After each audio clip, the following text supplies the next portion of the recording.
Hi, beautiful, and welcome to the Beautiful Aesthetics Podcast. I'm your host, Stormy, laser professional, esthetician, and med spa owner right here in Frisco, Texas. And this is where we're going to bring you all things real talk on skincare, beauty, business, and everything in between. So let's get into it. I'm very excited about today's episode because we are going to be debunking skincare myths, and I have a very special guest on, and her name is Allie. Hello, Allie. Hi, Stormy. So I have known Allie for a little bit now. Allie is a licensed esthetician with 11 years of experience and the founder of Allie Nicole Studio in McKinney. Her career began through her own personal struggle with acne, which ignited a deep passion for skincare products and result-driven treatments. Allie has worked in an organic day spa alongside a celebrity esthetician, which I know you have some stories, and under a cosmetic dermatologist. 4 years ago, she opened her own studio where she now specializes in high-touch, high-results corrective skincare. So, Allie, I'm very proud of you. Thank you. I've known Allie, so we met as coworkers at a dermatology office, and what I love about this industry is when I've made friends with coworkers, and I love when we're not working together that it stays that way. So Allie got really brave, and she followed her passion, and she left me there to open her studio, and I'm beyond proud of you, and it is thriving. It's been a little over 4 years now. Way to go. Thank you. I mean, it's been an amazing journey, and I honestly owe so much of it to you for pushing me out the door and encouraging me to do it, and I'm so happy that you did the same. I mean, your space. She left me there by myself, so I'm like, okay, Sorry. I need to go do my own thing too, because so many of my friends, including you, have branched out and done their own thing, and I just think it's amazing, and so I did it, and I love that she has her own facial studio. I'm more on the laser side of things and laser focus. So we bounce ideas off each other. We refer clients between each others. And that's really what it's all about in this industry. I feel like there's enough providers to go around for everybody. No competition. Absolutely. Here. So Allie. Yes. I want you to tell me, before we get into debunking these skincare trends, tell me a little bit about your path into aesthetics, your personal acne journey, how you got to where you're at today. Sure. I will try and keep it short and sweet because it's a long story, but I'm genetically acne prone. Both my parents had it. They passed it down, of all things to pass down. And so I struggled in puberty. And at the time, I wasn't going to the dermatologist. My parents didn't know how to manage it. So I was just going up and down the drugstore aisles, buying anything that said acne-free, oil-free, strip it, dry it, kill it, burn it. Let's do it. And I also really loved collecting all the products. I wouldn't finish a product ever. I would just go on to the next one. And it cleared up, I would say, by the time I was 18. And about that time, everybody's figuring out what they want to do with the rest of their lives and going to college and this and that. And I didn't know what I wanted to do. So I did business. I got my associate's degree in business, and I stopped there. And from there, I bartended. I worked for State Farm. I worked for a dentist. I did airbrush tanning, all of these different things, and none of it was what I truly wanted to do.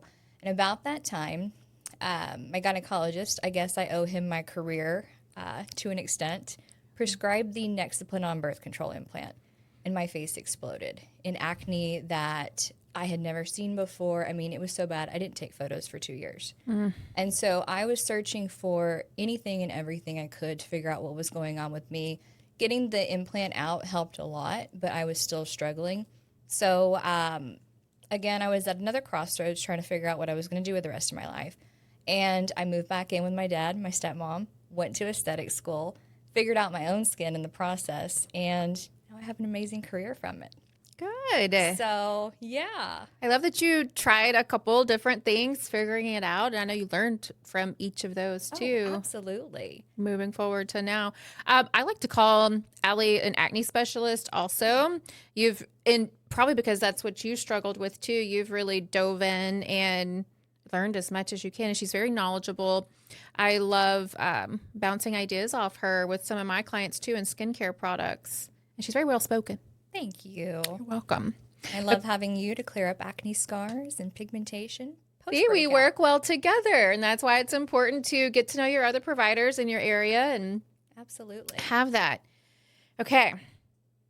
There's a lot to uncover here, Allie, and I'm very excited. We've been planning this episode for a couple months now, and we finally got together, and we've been asking from her clients, from my clients to, I have clients often that say, "Well, send me a video from TikTok or Instagram," and they're like, "Hey, Stormy, what do you think about this? Is this something I should try?" Even clients in office have asked me things, and I know you get it a lot as well. Absolutely. So that's why we wanted to do this episode, to debunk some of the myths, or maybe they're not myths, and let you know, is this right? Should you try it? Should you not try it? There's a lot of skincare misinformation out there. Oh my gosh, yes. And I know Allie and I, when we're on our own personal social medias, we see different sides of it because she's facial oriented. I'm more device oriented. So it's cool that we can kind of do this together. I have a question for you. Yeah. Why do you think skincare myths spread so quickly, and especially on social media? I think in today's world, everyone is looking for the next quick fix. So especially if it catches someone's attention and it's potentially providing a quick fix, they share it quickly. They like it, they save it, it boosts it on the sponsored page, they send it to their friends, their family members, and before you know it, this trend or myth is now just circulating nonstop, or it's a sponsored ad. And that's just huge right now. And it's just blown up, and then that's the algorithm. It just starts going out more and more, and it's a quick fixes. Nothing's a quick fix. Nothing's a quick fix, which we're going to get into. Do you feel like, because I do you feel like your clients are more confused than ever when they come in for treatments because of this? Informational overload is huge. And everybody wants to trust, again, what they're seeing as a quick fix. So I tell my clients, find a provider that you align with, that has your goals in mind, that you trust, and stick with them. Tune everything else out. That's good advice. And I know for the client that is sometimes hard to follow because everyone's on their phones, they're scrolling, and you're seeing all of this, but definitely trust your provider. This is what they're educated in. This is what they do for a living. This is what they do in and out every single day. Absolutely. Okay, the first myth. It's expensive. That's gotta mean it's better, right? No, No, absolutely not. Yeah, so let's talk about cost. People automatically assume that higher price means better results, and that is not always the case. So what should clients actually look for instead of price when choosing skincare? So it comes down to the formulation, and I understand from a client perspective, you're not going to understand what that formulation means. So that goes back to my original tip of finding someone, a provider that you align with, that you trust, that's not just trying to sell you, who has vetted those formulations.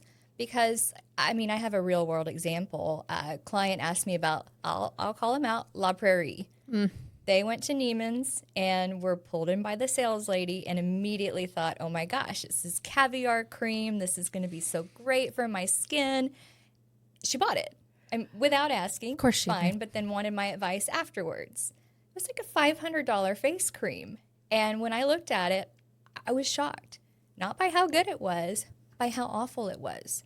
Because the first list of ingredients, they were ingredients that were going to feel good on the skin. So from a touch perspective, it feels luxurious. It might plump your skin.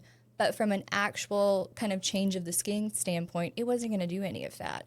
And I just gently explained that. You don't want to tell somebody, hey, you just wasted like $500. But you did. And again, you trust me enough to ask me about it. Trust me enough for my advice on the professional products that are actually going to make a difference in the skin. That's a good point. You are coming to us or whatever provider you're seeing for a reason. Yeah. So be sure to trust them and not that person behind the counter when you're walking through these department stores, because they will pull you. Their job is to sell. Absolutely. They make commission, majority of them. So they're not really concerned with how your skin's going to look afterwards or react, or if it's going to be the right thing for your skin or correct something for you. And I know it's hard. You get, pricey, pretty packaging and bottles and fancy names. You're like, oh, that sounds good. It costs a lot of money, so maybe that is something that I should try. It's not always the case. So definitely trust.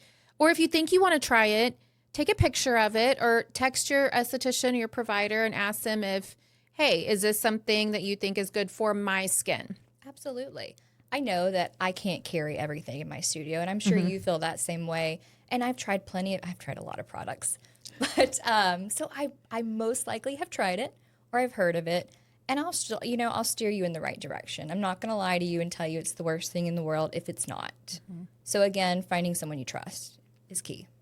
And in my opinion, I honestly think a moisturizer or cream that's $300, $400, $500 is just not it. You can definitely put your money to better products that are actually going to do something for your skin. Are there any categories where price really does matter, in your opinion? I would say like a good formulated retinols. I mean, so much goes into delivery systems, supporting ingredients to make sure that the ingredient actually gets into the skin as well as not irritating the skin. So things like your retinols, your acid-based products, exosomes, stem cell products, that's where your money needs to go.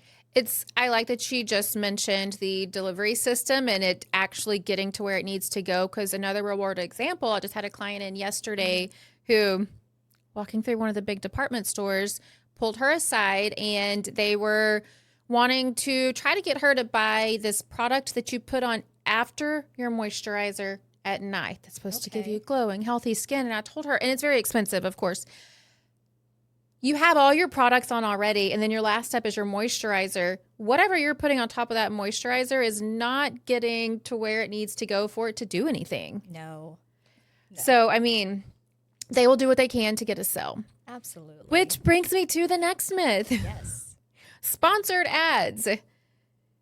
They're not your holy grail products. You got to think a lot of times with social media, TikTok, Instagram, Facebook, these sponsored ads that you see are trying to sell something. That is their main goal. Not that all of them are bad for you, but majority of the time you just have to think not everything's going to be for your skin and your skin type.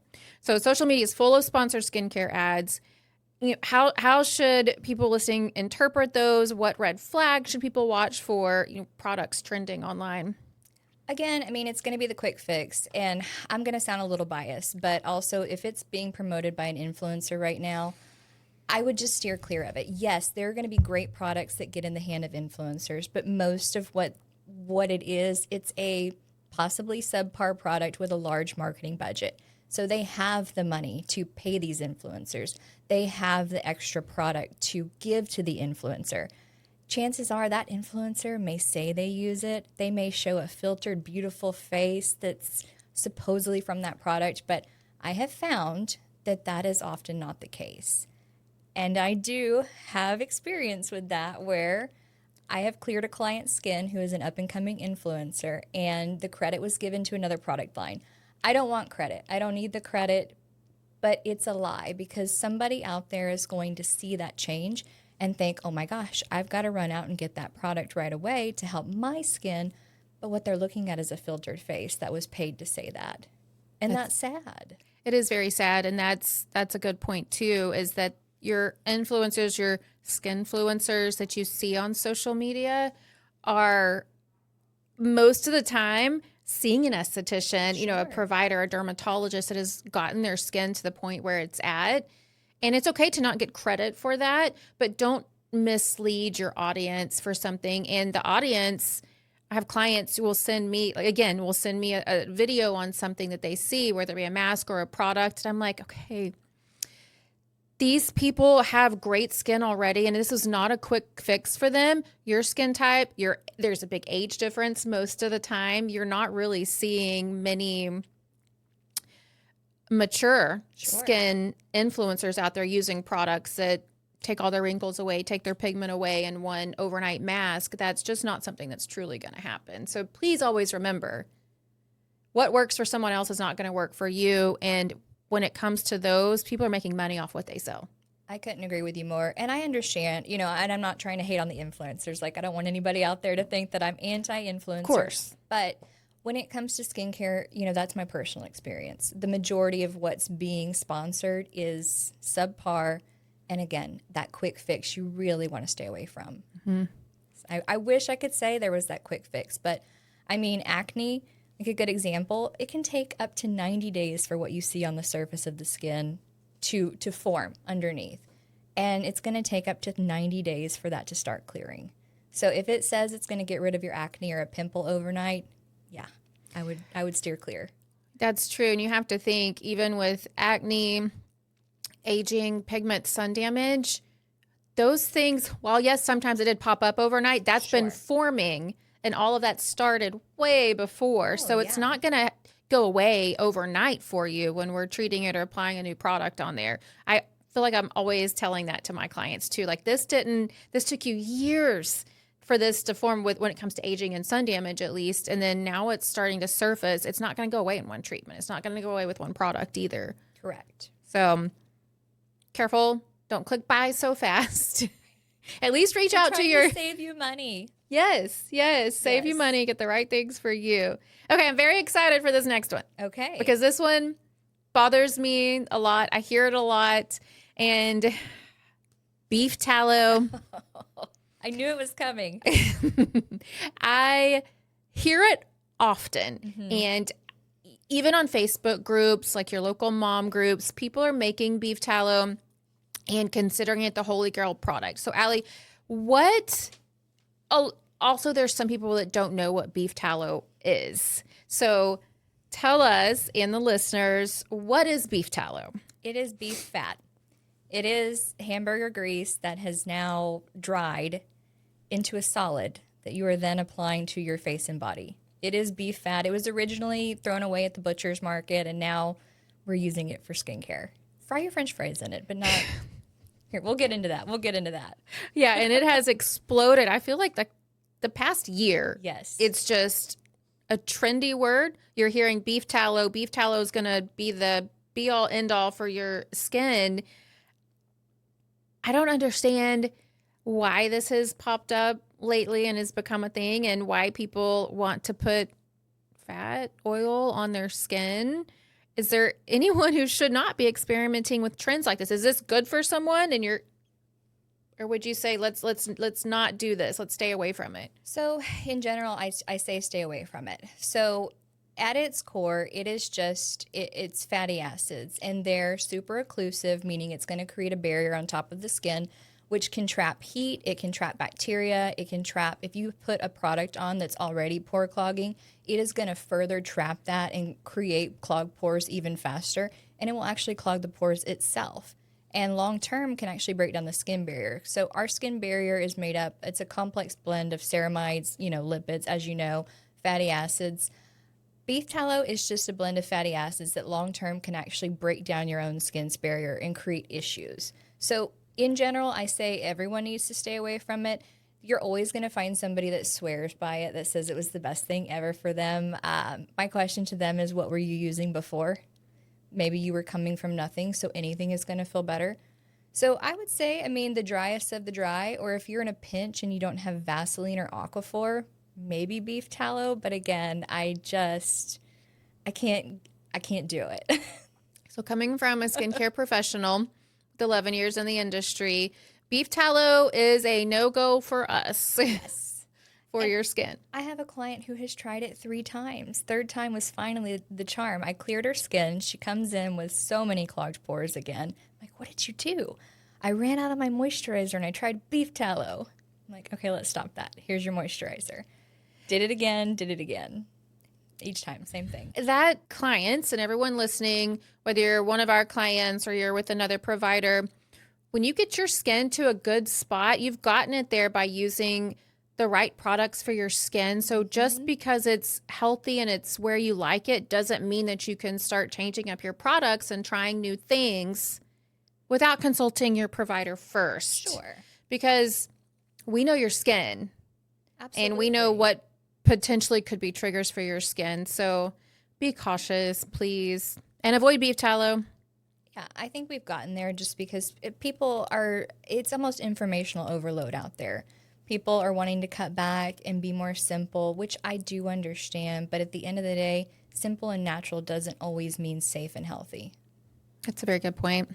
I like that. Number 4. This is a big one, I think, for any provider in the industry.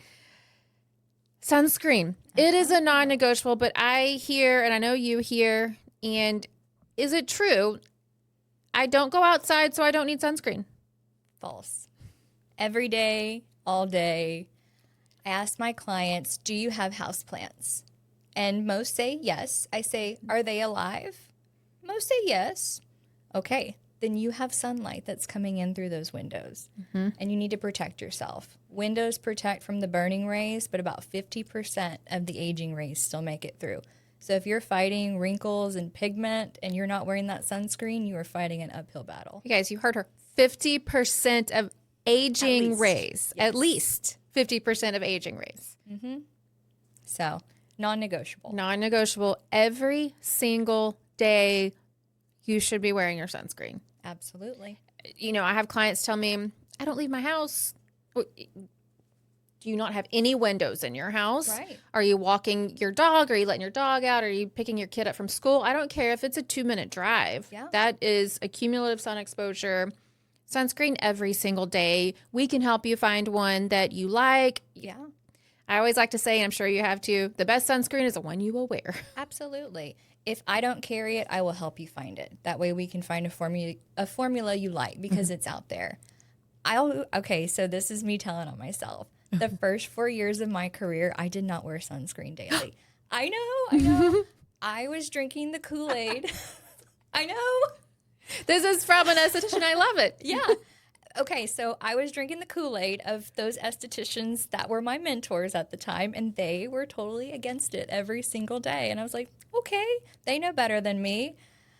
So the day that I started with the dermatologist was the first day that I wore sunscreen super consistently. And the change in my skin was night and day. Now, of course, I was doing treatments and everything, but I was now protecting my investment and correcting past damage because most sunscreens actually have ingredients that are going to correct as well as protect.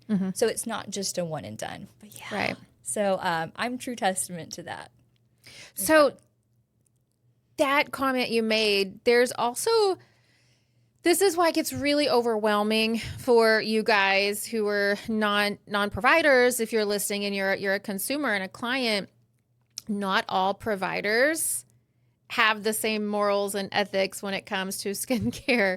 So that's another thing you've got to be, educational about too, and really do your research. But sunscreen every single day. Some people just say they don't like sunscreen. And so I've told a client, think of it as your anti-aging product. Sure. I mean, obviously for skin cancer reasons, but it's also your number one anti-aging product that you can use. So at least think of it as that. It literally takes 30 seconds to put it on. Absolutely. Have it out and put it on. Most feel like a moisturizer. You can find ones that don't have the sunscreen smell. You can have mineral filters, chemical filters. There's thousands of sunscreens to choose from.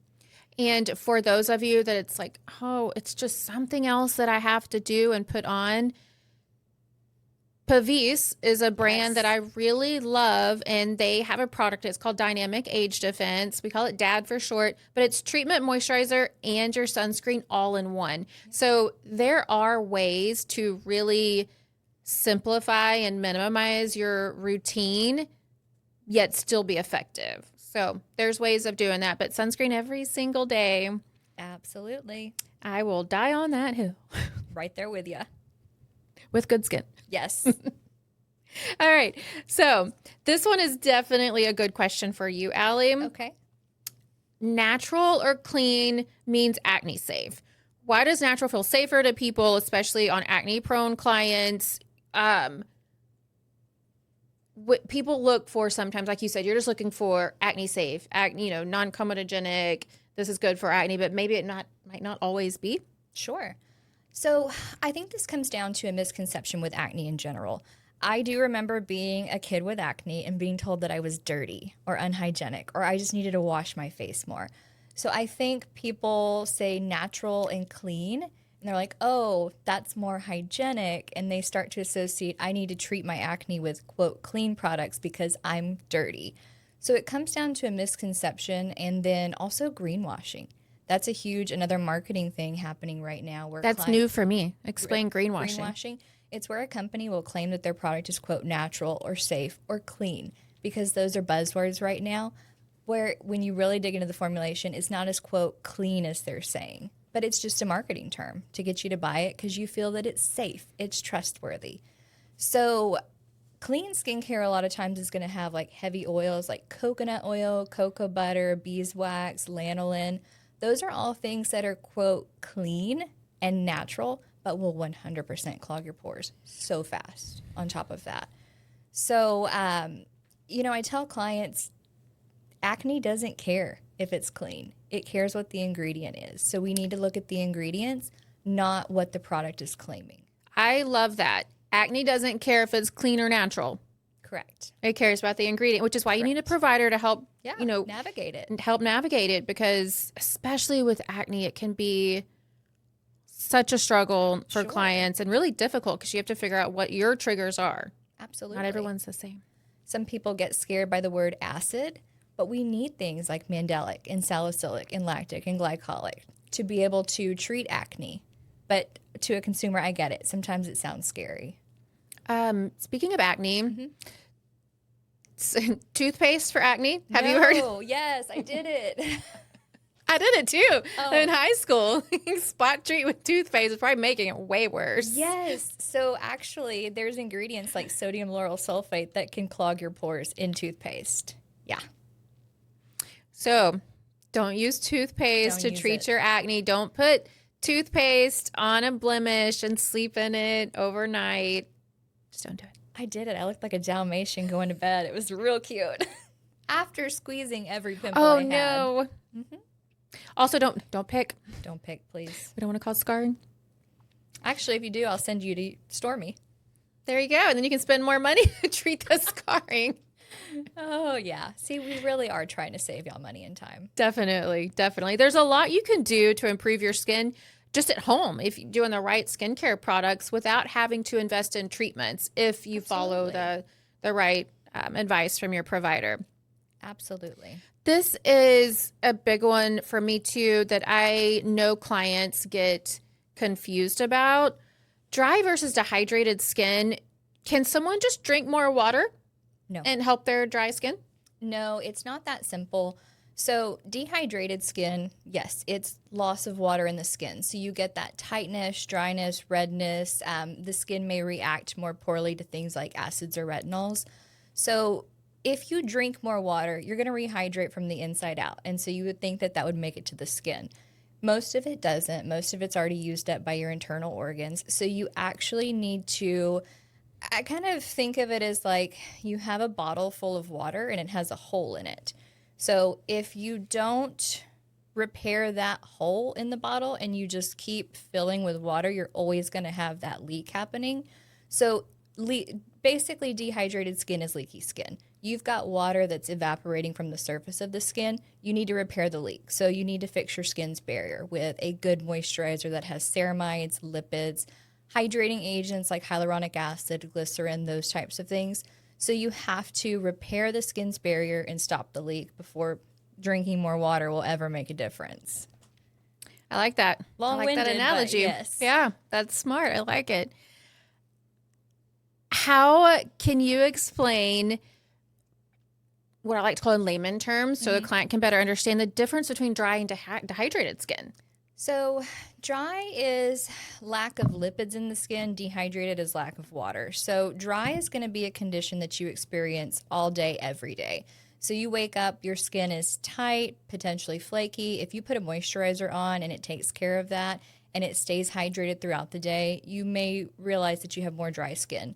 Dehydrated skin can be experienced by everyone. You can be oily and dehydrated. You can even have genetically dry skin and be dehydrated. So that's going to look more like tight, shiny, easily irritated, potentially flaky.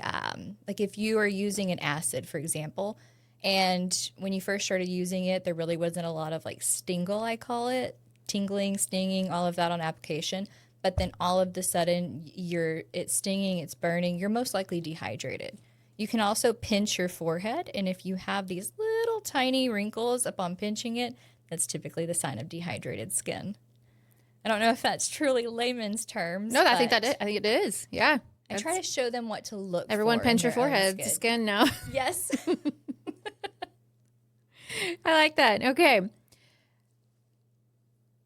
Do you think it's important to wash your face in the mornings? Is cleansing, we definitely want to make sure we're cleansing and double cleansing at night, but when you wake up in the morning, is that something that you have to do? Do you have to wash your face in the morning? Does it make a difference? Yes. You need a cleanser that's correct for your skin, but yes. So when we sleep, we're sweating, we've got saliva buildup, hair products transferring from our pillowcase to our skin.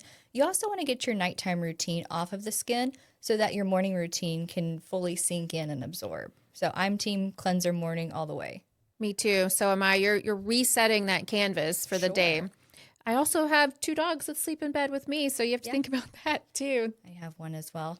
Yeah, dog dander, all of that. I actually had a client get a rash from her own saliva on her mouth. So wash it off. Can see that happening. Okay, wash your skin in the morning. Your products are going to absorb better. Absolutely. Just do it. It doesn't take that long. Again, You need a cleanser that's correct for your skin. If you feel like you're tight and dry after you're done cleansing in the morning, you need a different cleanser. and that happened to me. I tried a new cleanser that I love, and it's perfect at night for me. I was using it also as a morning cleanse, and my skin was just very tight, very dry feeling. I'm like, going back, I personally use an oil cleanser in the morning because my Absolutely. skin is very dry naturally. So definitely what Allie said, make sure it's a cleanser that's right for your skin and that works for you. All right, Allie. With 11 years of experience, how has your approach to skincare changed from when you were just beginning? You know, you were shopping the shelves of Oh my gosh. over the counter. I mean, it kind of goes back to all my experience. I started off in an organic day spa, so really fluffy. We weren't really results driven. Working for a celebrity esthetician, that type of clientele really drove how I, changed philosophy. Then working for a dermatologist, I looked at skin from a more clinical standpoint. So, gosh, it's evolved so much. I love a little bit of holistic care. I like a little bit of fluff in there, but we're looking at the science and then we're also using advanced technology in my practice. That's important too. So a well-rounded approach, I guess I would say. Absolutely. I know clients, an organic place is great. People love to be pampered and feel good, but to really get things done, you need to pull in some more advanced approach and Sure. devices and really work on that corrective side of things as well for more long-term health of your Absolutely. skin. And I always tell my clients, like, we want to relax, but we want results too. And you really can have it all. You absolutely can you with the can, right provider. yes, Allie is very great at combining a little bit of relaxation with also delivering results in her treatment room. What is one myth you believed early in your career that you have since learned different? Well, I think we might have already covered that. Not wearing sunscreen Not every wearing single day. sunscreen. There you go. Yeah, I went through a lot of peels and laser and corrective skincare to get rid of the pigmentation that surfaced from that phase of my life. So, Sunscreen, yes, every single day. And when you start paying money to do treatments on your skin to correct years of damage, you absolutely want to protect your investment. Good absolutely. skincare, of course, but especially sunscreen every single day to prevent and also maintain. Absolutely. What, Allie, do you wish more clients understood before trying to self-treat? Wait, can we do another myth question? Sure. Okay. The mask, this is considered a treatment that I've had some clients reach out to me about, and it's trending, is the mask that you sleep in, and not a mask that you put on with a mask brush or like a moisturizing mask, but an actual physical mask that you're putting on and sleeping in. What are your thoughts about that? So I've been asked about it a lot. I have a couple of problems with it. And I'll say, like, I looked at the ingredients. If you were to just wear it for the 3 to 4 hours, after cleansing before moisturizer, that would be fine. But sleeping in something like that, it's going to create again an occlusive barrier on the top of the skin. So say you're using a retinol because the company says put your retinol on and then put this mask on top, sleep in it, you wake up with glowing skin. It could potentially push that retinol too deep into the skin and create some irritation. Also, I don't see it staying on all night either. I think these videos where they show themselves removing it, I think they just put it on. They look That's my personal opinion. They look perfect in the video. Yeah. Like they just, yeah. So I could see it creating irritation long term. I don't see it being practical. And then they also talk about the collagen fibers, but collagen, like hydrolyzed collagen, you have to worry about the molecule size. And is it actually even getting into the skin, or is it just plumping the surface? And again, creating a gimmicky quick fix. So it's not the worst thing in the world, but I don't see the point in wasting your money on it. Got it. You had mentioned to me, and you sent me a video. You had been seeing this on your social media algorithm. I had not.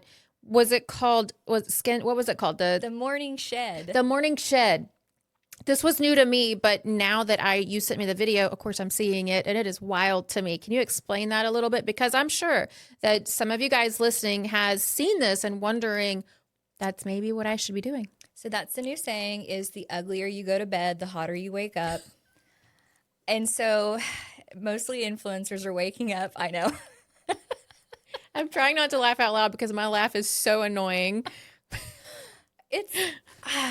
So they're waking up and they've got like the heatless hair curler, the silk bonnet, and then they've got that collagen sheet mask they take off, and then there's usually lip tape under there, and maybe like some forehead tape, and then some under eye patches, and some will stick an LED light on top of all of that before they remove it. So they're shedding those layers. And I think it's the craziest thing. I think it's rage bait for estheticians because it makes me genuinely mad. Yeah. Because it's not practical and it's not doing anything, and it could potentially be doing harm depending on what you're layering on underneath there. Again, these are influencers who are also trying to get, it's like clickbait. Yeah. I guess they're trying to get more likes, and they can make money the more likes and more watch time they get. And it looks cool on video, I guess. You're watching all this, so it's keeping you on that video longer. But it's really just too much for your skin. No, yes, and way too much. Way too much for your skin. I do like if you're doing what I guess a self-treat at home. I think some of the LED masks are good if you want to do that, a little collagen banking at home that's not going to harm your skin. Are there anything else that you think would be considered a treatment at home for someone to do? Sure. I like the new face device. It's a microcurrent device for toning facial muscles gradually. So if you've got like a big event coming up, get a little lift with the brow, a little lift with the cheek. That's pretty benign to do. I love a good LED mask at home, like you said. There's great sheet masks, like hydrating sheet masks you can do. Like, I do love the Epicutis lipid that you've given me. It's great. Yes, I did one last night before doing this podcast because it gives you good instant dose of hydration and plumping and soothing for the skin. So that's great.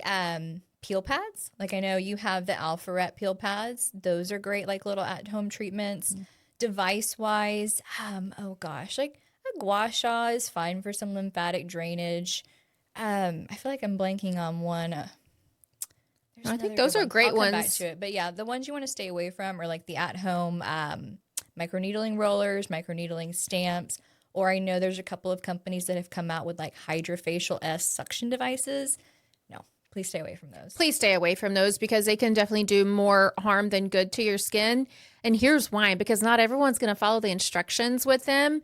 Someone's always going to overdo it or do more passes or hold it on the skin longer than it should. And I've heard some pretty crazy stories. Example, the at-home microneedling rollers. Oh, yeah. Typically they're not, I prefer you not do them, but in the right hands, I guess you could say if you're doing it right. Typically, you're supposed to lightly let it touch the skin and roll across the skin. I had a client tell me she had some petechial scratches on her skin. And I'm like, what happened? She was taking that at-home microneedling roller and not rolling it, but pressing it into the skin and then twisting it. Oh, no. Because she thinks, the harder I do this, the better result I'm going to get. And that's not the case. Yeah. I mean, we both worked somewhere that actually we sold those rollers. And yes, in the right hands, like if you had the perfect instructions and if you're cleaning it perfectly, okay, fine. But I had the same thing. I said, did you get a cat? I didn't know what to say. I'm like, did you get a cat? Like, what are these scratches? Oh, no, I had that roller and I was going like this. Oh, no. Please no. Yeah, it's the same, it's satisfying when you have a blemish to want to, squeeze it and get everything out, but then you just keep going at it. Same with these other, at-home devices. It's not safe if you just don't leave some of the things to your provider. That's why we're here.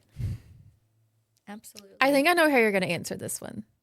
But one skincare myth you would love to retire forever. I mean, I did put the morning shed down. Oh. I guess we could also do beef tallow. Yes, Yeah. beef tallow. I thought it was going to die out, honestly, at least 6 months ago, but it still keeps popping up. It does. I see it. What's yours, out of curiosity? Sunscreen causes cancer. Oh, yeah. That's, yes. Back to the sunscreen. It's very important. That's a myth. Yes. Sunscreen does not cause cancer. This ties into what I just asked you. Most overrated skincare trend right now. Beef tallow. Beef tallow and 5 million layers on the skin. Yeah. More is not always better. More is not better. It's very simple. Like a good vitamin C, a good retinol, good moisturizer, good cleanser, good sunscreen, and then everything else is gravy. Add your exosomes, your peptides, all that stuff, but keep it simple. Right. And we really, I mean, those ingredients have been around forever. They're well studied, and we have proof that they work and that they're safe. So why do we need to keep branching out into like the weird stuff? Like that is a very good point, and Allie, because some of these trends you see and products that are trending and coming out, they don't have the science behind them.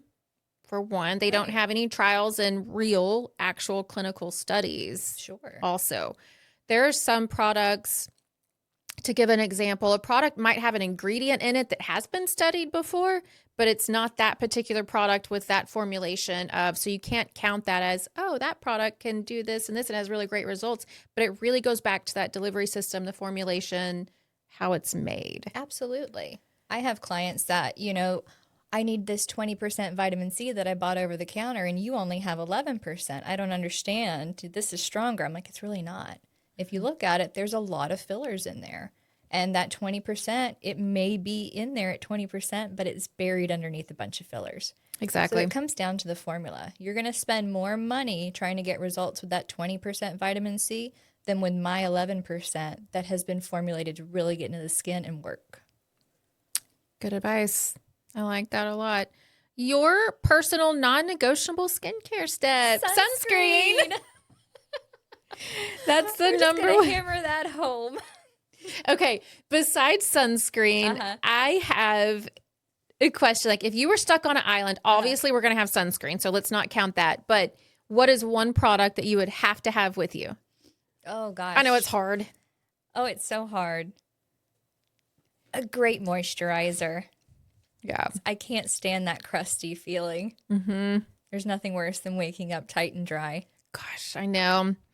All right. Allie. Yes. Thank you so much. Oh, thank you so much for having me. I loved doing this. I had the idea for this podcast came from a client, and so thank you guys for giving me ideas because I love it.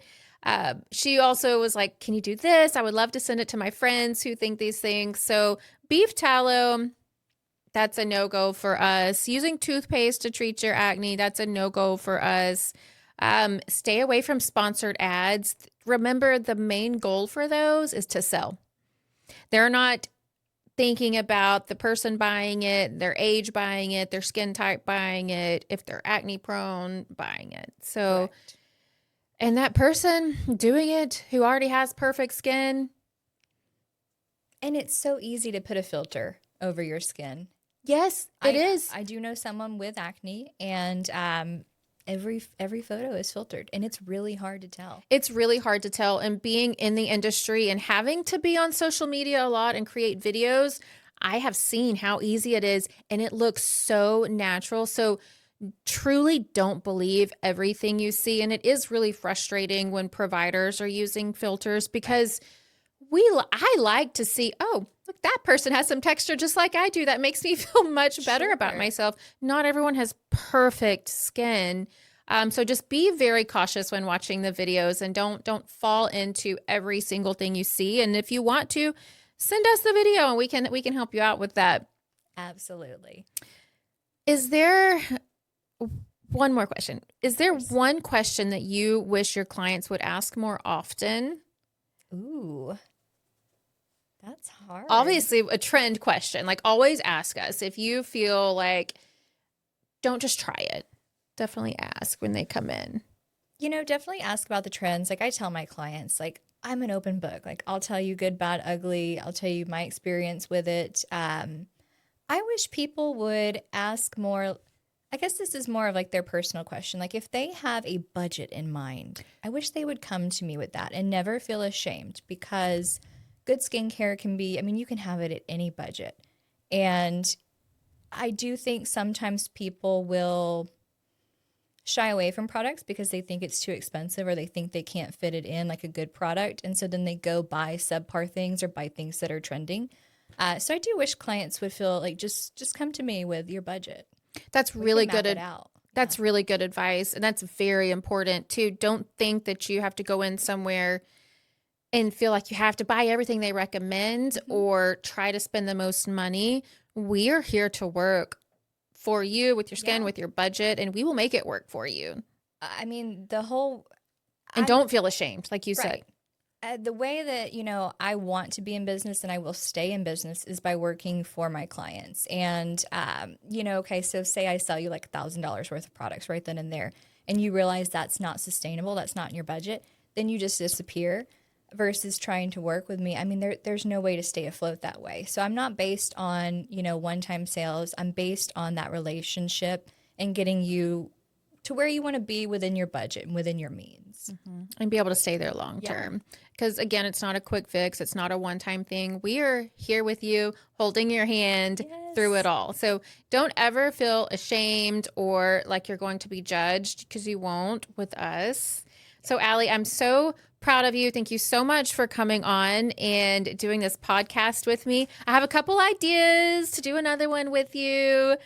Where can the listeners listening and watching find you? So social media, and you're in McKinney. I'm in McKinney, so I'm in downtown McKinney in the square. I just have a cute little studio.